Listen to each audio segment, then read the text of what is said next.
بسم اللہ الرحمن الرحیم۔ کہاں گئی ساری تنہا؟ کہاں نا جیب کٹ گئی میری۔ ارے اب کیا ہوگا، کیسے کٹے گا پورا مہینہ؟ اماں پریشان ہو کر بولی۔ تو کیا کروں میں، جان بوجھ کے جیب کٹوائی ہے کیا میں نے؟ ابا زور سے دھاڑے۔ اماں جھگڑا بڑھنے کے ڈر سے خاموش ہو گئیں۔ اب تو اماں روز روز ابا کے ایسے بہانوں سے تنگ آ چکی تھی۔ پتہ نہیں ابا کی تنہا کہاں جا رہی تھی۔ کبھی جیب کٹنے کا بہانہ تو کبھی قرض چکانے کا، کبھی کوئی اور کبھی کوئی بہانہ۔ سارا مہینہ تنگی میں گزرتا۔ اب تو اماں کو بھی شک ہونے لگا تھا کہ ایک دن اماں نے صاف کہہ ڈالا، مجھے تو یقین ہو گیا کہ محلے والے سچ کہتے ہیں، تم جوا کھیلتے ہو۔ ابا سنتے ہی آپے سے باہر ہو گئے۔ ہاں کھیلتا ہوں جوا، محلے والوں کو کیا پریشانی ہے؟ ابا چیخے۔ اماں کا شک یقین میں بدل گیا۔ اب تو آئے روز اماں ابا کا جھگڑا رہتا۔ میں، شمع، میری چھوٹی بہن اور بھائی ابا اماں کے روز کے جھگڑوں سے بہت پریشان ہوتے۔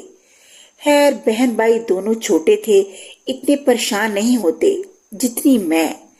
ہر وقت کی لڑائی جھگڑے بہت پریشان رکھتے تھے مجھے۔ جوئے کے بڑھتے شوق نے ابا کو کنگال کر دیا۔ شمع بیٹی، جا ساتھ والی دکان سے سرف لے آ، میں کپڑے دھو لوں، سرف ختم ہو گیا ہے۔ اچھا اماں۔ شمع ابھی دروازے تک پہنچی، محلے کی دو عورتیں گلی میں کھڑی باتیں کر رہی تھی۔ اے بہن، اس راستہ کے جھگڑوں نے تو پورے محلے کو پریشان کر رکھا ہے، میاں سے ہر وقت لڑتی رہتی۔ دوسری بولی، وہ بھی کیا کرے، شوہر جواری ہے، جوا کھیلتا ہے۔ شمع کو غصہ آ گیا۔ اے حالا، میرے ابا جواری نہیں ہے، سوچ کے بات کرو۔ ہائے ہائے، دیکھو تو لڑکی کو، راشدہ نے بھی بات کرنے کی تمیز نہیں سکھائی۔ حالا نے زور زور سے آوازیں لگائی۔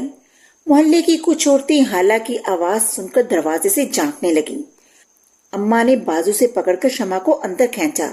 چل اندر، اپنے باپ کی طرح محلے میں میرا تماشا لگوا رہی ہے۔ شمع کے آنسو ہی نہیں رک رہے تھے۔ دروازہ بند کر کے بیٹھ گئی۔ اماں کپڑے دھوتی رہیں اور ساتھ ساتھ شوہر اور بچوں کو برا بھلا کہتی رہیں۔ معاشرہ عموماً ان لڑکیوں کے لیے خطرناک ہو جاتا ہے جن کے باپ جوا کھیلتے ہوں اور نشہ کرتے ہوں۔ شمع کے ساتھ بھی ایسا ہی ہوا۔ کون ہے دروازہ اتنی زور سے بجائے جا رہا ہے؟ شمع نے دوڑ کر دروازہ کھولا۔ چچا رمضان تھا سامنے۔ چچا تم بہت دن بعد آئے ہو، آ جاؤ اندر۔ نہیں بیٹی، میں بہت جلدی میں ہوں۔ تیری ماں کدھر ہے؟ وہ تو پھپھا کے گھر ہے۔ اچھا، اسے جا کے جلدی سے بتا دے تیرے باپ جوئے میں تجھے ہار گیا ہے۔ اسے کہنا جلدی سے تمہیں یہاں سے بھگا دے، ورنہ وہ تجھے لے جائیں گے۔ یہ کہہ کر چچا رمضان چلا گیا۔ شمع کے پیروں سے زمین نکل گئی۔ وہ سوچ بھی نہیں سکتی تھی اس کا باپ جوئے میں اس حد تک چلا جائے گا کہ اپنی عزت اور غیرت کے سودا کرے گا۔ وہ دوڑی دوڑی پھپھو کے گھر گئی۔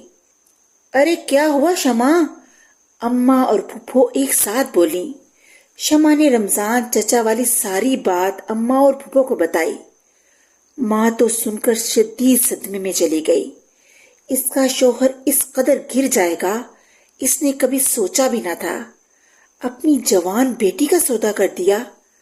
پھپھو بھی شرمندہ ہو گئی۔ بائی کا کارنامہ سن کے شمع پھوٹ پھوٹ کے رو رہی تھی اور پھپھو سے لپٹ گئی۔ پھپھو بچا لیں مجھے، میں نہیں جاؤں گی ان کے ساتھ، سب گھٹیا کمینے لوگ ہیں۔ جب باپ بیٹی کے ساتھ ایسا کر سکتا ہے تو وہ کیا سلوک کریں گے؟ پھپھو نے غور سے بھتیجی کو دیکھا۔ 16 برس کی خوبصورت جمال لڑکی کی زندگی تباہ ہونے جا رہی تھی ان درندوں کے ہاتھوں۔ راشدہ سن، ایسا کرتے ہیں عدنان سے شمع کا نکاح کر دیتے ہیں، پھر کسی کو جرت نہیں ہوگی۔ پھپھو نے اماں کو آواز دی۔ شمع کی ماں کو جلدی میں کچھ نہ سوچا اور اس نے ہاں کر دی۔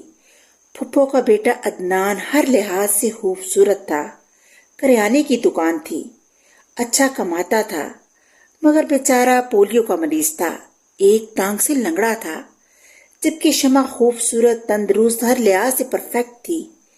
اماں نے اس ٹائم برے وقت میں نکاح تو کر دیا، مگر اسے اس بات کا بے حد دکھ تھا کہ وہ اپنی خوبصورت بیٹی کو ایک مزدور شخص کے ساتھ بیاہ دیا، اور وہ اس بات کا اظہار بھی کرتی رہتی تھی۔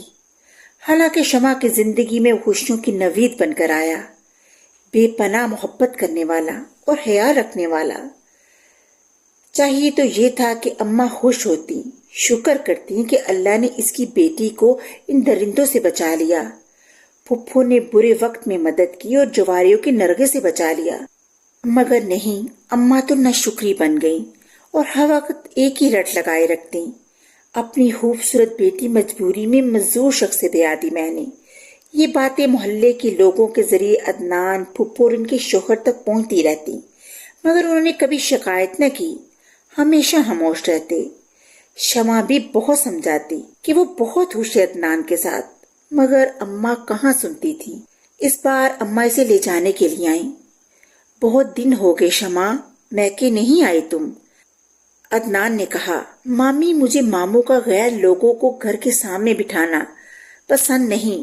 آپ شمع کو لے جاتی اور وہ گھر کے سامنے سارا دن لفنگوں کو لے کر بیٹھے رہتے ہیں۔ آپ اسے نہ لے کے جائیں۔ اماں کو غصہ آ گیا، وہ ضد کر کے شمع کو لے گئیں۔ جب شمع نے 2 دن رہ کر واپس آنے کا کہا تو اماں نے اسے روک لیا اور کہا کہ پولیو کے مریض کی زندگی کا کوئی بھروسہ نہیں۔ مکان میری بیٹی کے نام کر دے پھر جانے دوں گی۔ یہ پیغام شمع کے سسرال پہنچا دیا۔ شمع نے بہت سمجھایا اماں کو، اماں میں امید سے ہوں، میرا گھر کیوں خراب کر رہی ہو؟ مگر پتہ نہیں اماں کو کیا خوف تھا، یا پھر اپنی گزری زندگی کی محرومی۔ وہ چاہتی میری بیٹی سسرال میں کسی کی محتاج نہ ہو۔ یہ سوچتے وہ بھول گئی تھی کہ اس طرح کرنے سے معاملہ بگڑ بھی سکتا ہے۔ عدنان یہ سن کر خود لینے آ گیا۔ اماں بولی، اب تو تیری بیوی ماں بننے والی ہے، کل کو تیری زندگی کا بھروسہ نہیں۔ مکان میری بیٹی کے نام کر دے پھر لے جا۔ عدنان اٹھ کر چلا گیا۔ اماں کو یقین تھا عدنان ہونے والے بچے کا نام سن کر مکان ضرور شمع کے نام کر دے گا۔ اماں شمع کے امید سے ہونے کو ہتھیار بنا رہی تھی، مگر پھپھو اور ان کے شوہر کو غصہ آ گیا۔ پھپھا بولے، ایک تو اس کی بیٹی کو جواری کے بھتے چڑھنے سے بچایا، اب یہ صلہ دے رہی ہے۔ خدا جانے ان دونوں میاں بیوی نے ایسا کیا کہا بیٹے سے کہ وہ طلاق دینے پر راضی ہو گیا۔ عدنان نے طلاق کے کاغذ کے ساتھ یہ بھی لکھ دیا کہ شمع کی کوکھ میں جو بچہ ہے وہ میرا نہیں، لہذا بچے کا میرے ساتھ کوئی واسطہ نہیں۔ شمع پر دکھوں کے پہاڑ ٹوٹ پڑے۔ اللہ نے شمع کو بیٹی دی۔ شمع کی ماں نے اس کا گھر بسانے کی بجائے برباد کر دیا۔ بے جا ضد کی وجہ سے اماں کی ضد نے نہ صرف شمع کی زندگی برباد کی، بلکہ ایک معصوم بچی کو باپ کے پیار سے بھی محروم کر دیا۔ اور اس طرح کہانی کا اختتام ہو گیا۔ اگلی کہانی کے ساتھ پھر ملوں گی، تب تک کے لیے اللہ حافظ۔